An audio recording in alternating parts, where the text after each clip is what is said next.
My dear beloved brothers and sisters, God gave you wonderful promise to you. ఏదియు మీకెంత మాత్రమును హాని చెయ్యదు. Faith Christ temple sister Rakshita యువాంజనిల్ గారి ద్వారా దేవాతి దేవుడు మీకు ఇచ్చే వాగ్దానము, nothing will happen harm you, nothing will harm you. Book of Luke chapter 10 and 19 verse.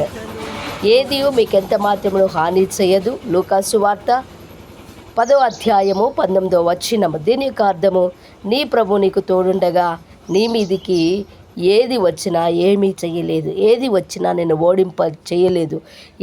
ఏ శ్రమ వచ్చినా, ఏ అపవాది వచ్చినా, ఏ శత్రువు వచ్చినా, ఏ రకముగా నేను కృంగ చేయడానికి ఏ బలహీనతని ఆవరించినా ప్రభు నీతో ఉన్నాడు గనుక, ప్రభువు నీలో ఉన్నాడు గనుక, ప్రభు నీతో నీలో ఉండి నడిపిస్తున్నాడు గనుక ఏదియు మీకెంత మాత్రమును హాని చేయదు. Nothing will harm you. ఈరోజు my dear beloved brothers and sisters, God gave you wonderful promise, that is nothing will harm you. Really, no one harm you, no one destroy you, no one collapse you, but our God is with you, our God is strengthening you, our God is gave wonderful promise, and God gave you power to you, having more knowledge and wisdom to overtake all kind of enemies or harming any kind of people.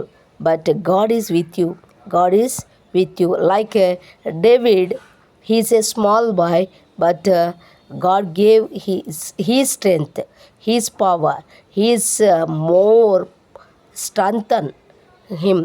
And also whatever may be, that is enemy is very big and more power or having more, it means more overconfidence, but God gave him wonderful strengthening and gave him his guiding, and is in him.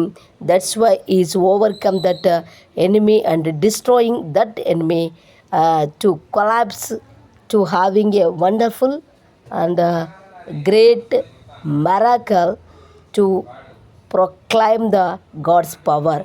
ఈరోజు దేవుని యొక్క మహిమగల పరిచర్య, మహిమగల సన్నిధి నీతో ఉన్నట్టయితే ప్రియులారా, దావీదును ఓడించినట్టుగా, దావీదును ఓడించడానికి వచ్చినటువంటి గొల్యాతు ఏ రీతిగా సిగ్గుపడ్డాడో, ఏ రీతిగా ఆ యొక్క జీవితము బలము చూపించుకొని శరీరాన్ని చూసుకొని పొంగిపోయాడో, ఆ వ్యక్తిని ఏ రీతిగానైతే దేవుడు కొలాప్స్ చేశాడో, ఈరోజు నీ మీదకి వస్తున్న ఏ శత్రువు, ఏ ప్రణాళిక, ఏ యుద్ధము, ఏ మనుషుడైనా దేవుడు ఖచ్చితంగా వారిని ఓడింపజేసి నీ మీదికి రాకుండా నీ చుట్టూ కంచె వేసి ఉన్నాడు గనుక పరిశుద్ధుడైన దేవుని వైపు చూసినప్పుడు గొప్పగా మనం మేలులు పొందుదము.